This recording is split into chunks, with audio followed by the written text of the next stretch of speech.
is from a letter that was written to Christians in Rome a long time ago by somebody called St. Paul, from Romans chapter 5.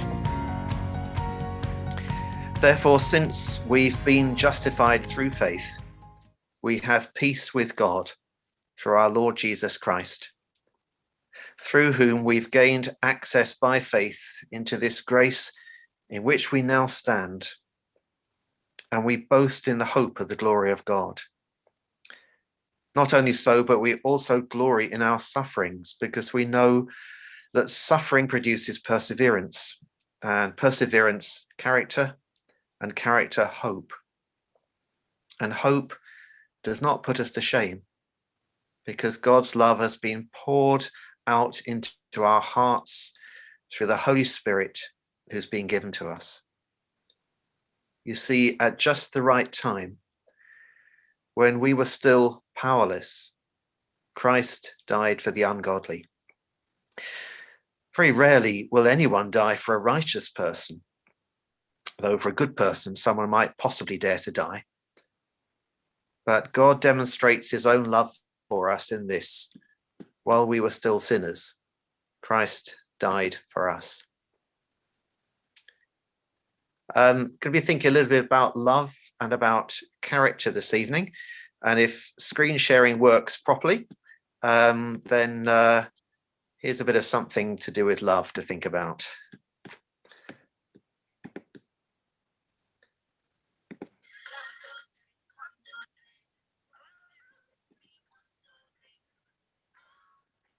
We can't hear the volume, Mike. Can you increase the volume?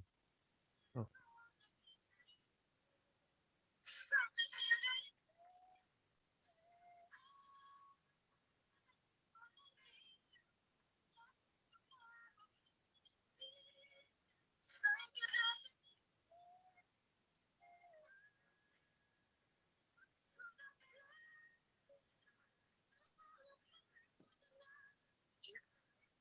What did you do for love?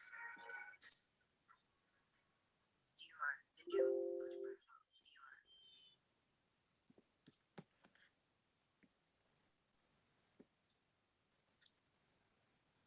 What would you do for love?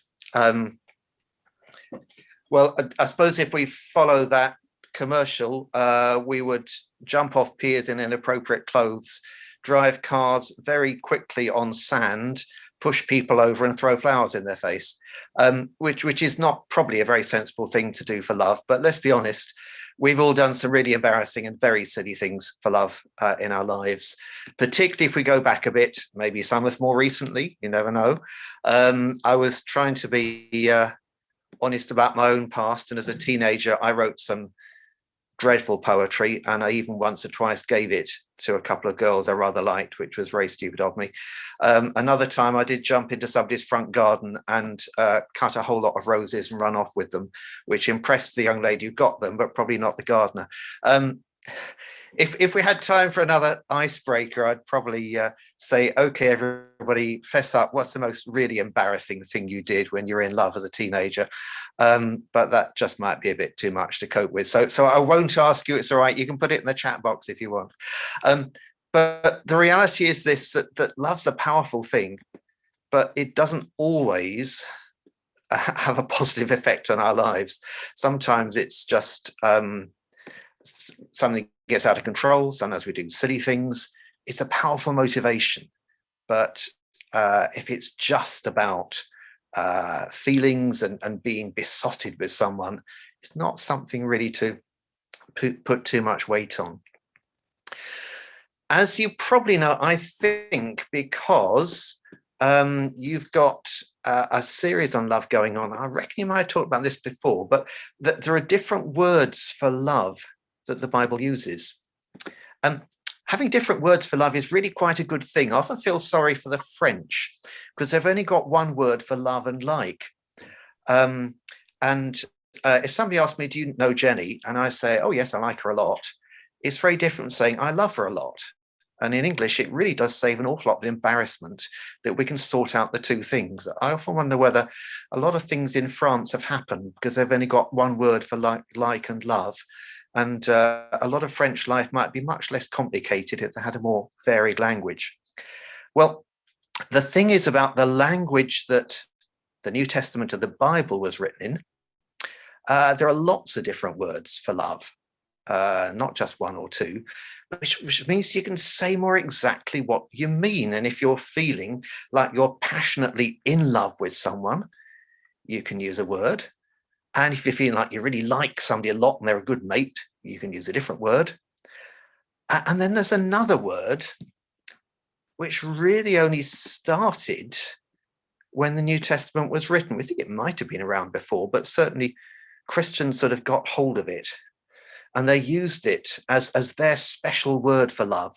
It's almost a new word they coined. It's a word in the Greek is agape. Don't worry about the word itself. What it is, it's saying it's a different way of describing love. It's not being in love, and it's not just liking someone who's a good friend. It's something more than that. It's powerful love. Lots of love can be powerful, like in the Christian Dior commercial. But the powerful love that the Bible identifies and talks about is a powerful love that's strong. It's unchanging. It always puts other people first, not yourself. It doesn't give up. It's not going to get knocked sideways because things are difficult. It's not going to be swayed just because feelings come and go and maybe you've gone off someone a bit. It doesn't work that way. It's an unstoppable, determined love that seeks the very best for other people because it treasures them and sees how valuable they are. And that's the kind of love that got the first Christians so excited, because they'd seen it in action. They'd seen it in action in one rather remarkable man, Jesus Christ. And because they'd seen it in action, that they knew there was something about the quality of that love that was really special. Well, the reading that we've heard is really quite important because it helps us understand how that very special kind of love and how we live, how we are as people, fit together and what the order is. Well, one of the biggest mistakes that we make so often is that we get the order wrong in terms of God's love and what it does and what we need to do as well. We almost, and I'm going to be very, very brave here. I always want to say it's at Christmas, but it's just not safe at Christmas really to talk about this. But I have reservations about Father Christmas because Father Christmas has a list and he checks whether children have been good. And if they're good, they get presents. And if they're bad, they don't. At least that's the theory. And I know some families even hold the threat that Father Christmas won't come if you don't eat your broccoli or whatever it is. And it's almost by way of teaching us from when we're tiny children that if you are good and you do good things and you're polite and you help with the housework and do all the things children could do, then Father Christmas will love you and give you nice things back. Now, that's only fun really at Christmas, but the trouble is that attitude sort of seeps into how we are as people a bit more than that. And of course, it wasn't invented for Christmas. It's sort of how we view life. You know, good people deserve to be treated well. Look at some of the stories in the newspapers today or tomorrow morning. Think what happens if a really good, caring, loving parent, for example, you know, a mother who really dotes on her children gets run over in a car accident. That's viewed as being especially sad because she was such a good person. What happens if a drug dealer who's been beating people up staggers across the road and gets run over? That's viewed as somehow not quite as bad because that person sort of deserved it anyway. And it's almost as if people are given a score, and really good people matter a lot more than people who are not very good. And because that's part of the way that so much of the world we live in runs, It always has been, since the start of time, I think. What it means is that we slip into thinking that's what being a Christian must be like as well. And if you're really good and you don't cheat and you don't swear and you don't do all the things people aren't meant to do, and you didn't even know there was a sex shop in Swayze or whatever it is, then what that means is that God will think, okay, that's a really good person. I will be kind to them and love them, and good things will happen in their lives. And that's the wrong way around. You might have heard just a few days ago, Christopher Plummer's died from the Sound of Music. It's not really my thing, but I'm blessed or cursed with a daughter who's obsessed with it. So anytime the Sound of Music is on, we have to watch it. And there's a song that Julie Andrews sings when she's fallen in love and everything's wonderful. And she says, somewhere in my youth or childhood, I must have done something good. In other words, because I was good, I am marrying this very rich, good-looking sea captain. If I'd been bad, presumably I would have ended up with a really nasty man who hit me or something like that. And that sort of attitude seeps in because it's all around us. And we almost think, yeah, that's fair. That's all right. That's the way life should be. It's karma, some people will say. But that's not the way that the living God, revealed in the Bible, shown in the love of Jesus Christ, treats us and treats the whole human race. It doesn't work that way round. What happens is that actually the reading we've heard, all about the good things that happen to us. So, we cope with our sufferings, we glory in them, because we know suffering produces perseverance. Perseverance produces character, and character hope. And hope does not put us to shame. And you might think, and because we're such good people, God rewards us and says, well done. Not what it says. It says, hope does not put us to shame because God's love has been poured into our hearts through the Holy Spirit. It goes on to say, while we were powerless, while we weren't even good people, Christ died for the ungodly. That the way round in understanding our faith is so important, because there's something deep inside us and there's something all around us in the way the world ticks that wants us to get it back to front. And to think that being a Christian is trying very hard to be good. And if we're really good, God will love us.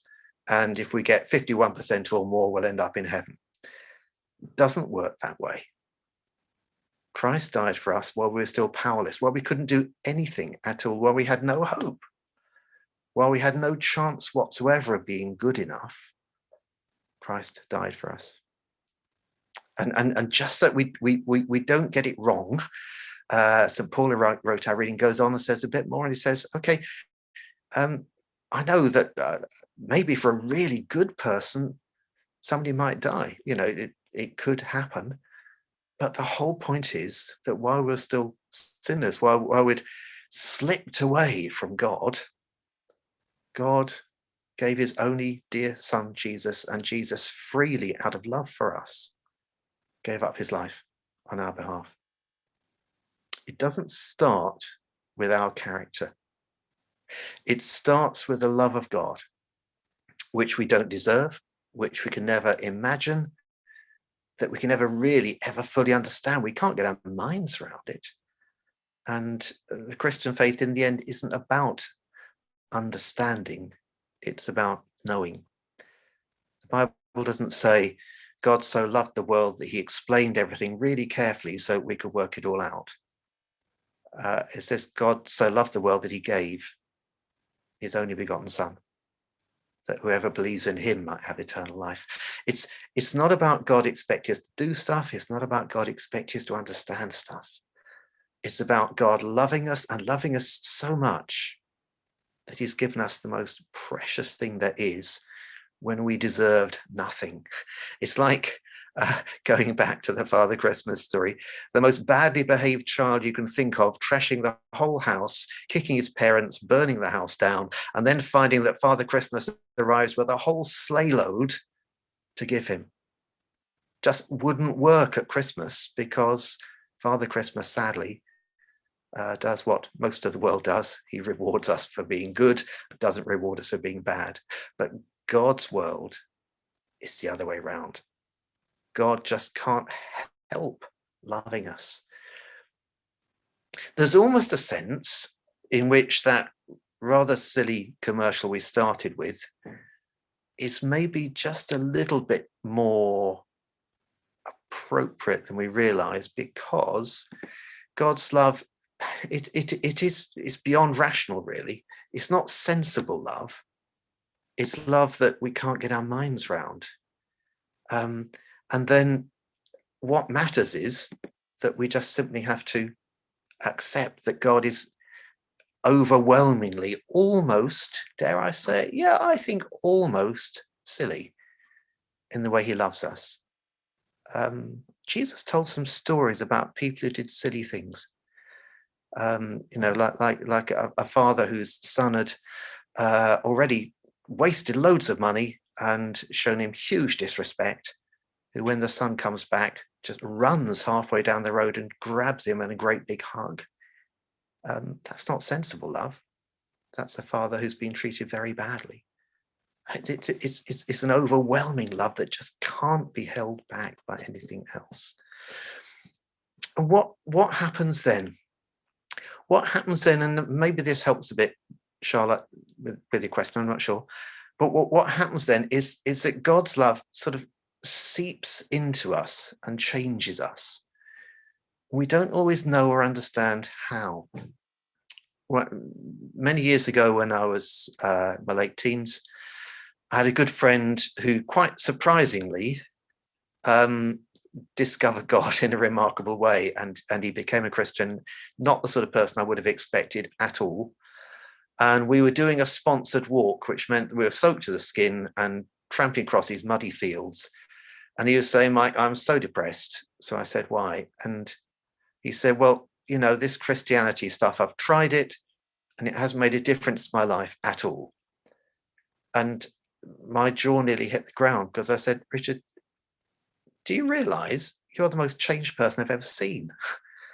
He couldn't see it from inside, but I could see that God was getting to work, and he was being changed, not because he always knew what to do, he didn't, but because the love of God was sort of seeping into him and changing him.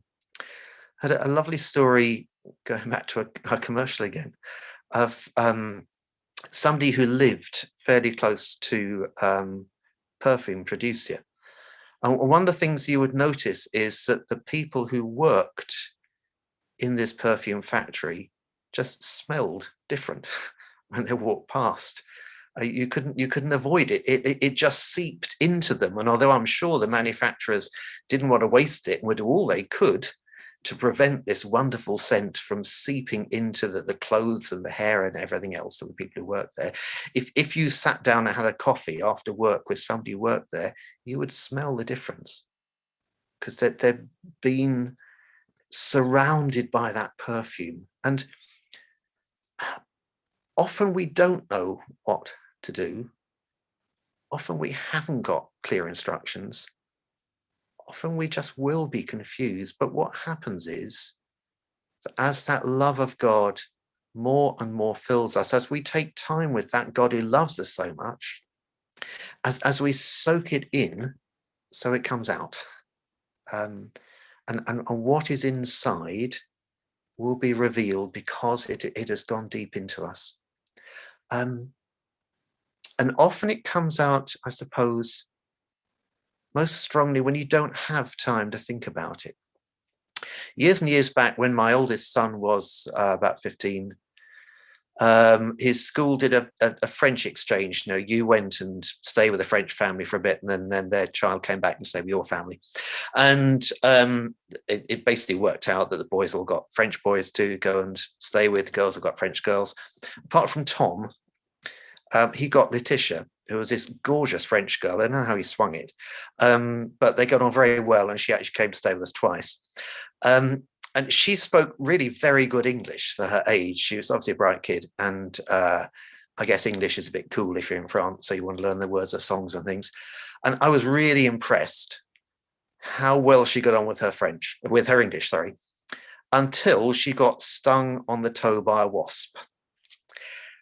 What came out when she was stung on the toe by a wasp was a whole lot of very, very loud, very fluent French. She wasn't going to muck about talking English. She had been stung.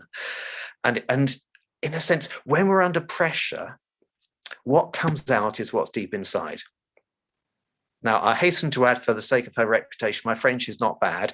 And the French that came out was all very polite, and there weren't any bad French words. So well done, Letitia. But it was definitely French, because that's what was inside her. And in a way, that's often what happens with us as Christians. We may be sort of getting quite strung up thinking, I don't know what to do. I don't know what to say. What is the right thing in this situation? How should I be living? It's really confusing.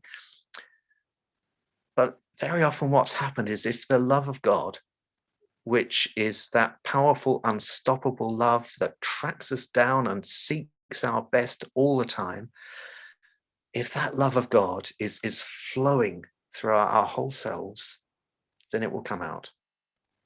And sometimes we don't need to worry, but just to say, Lord, fill me more and more and more with you.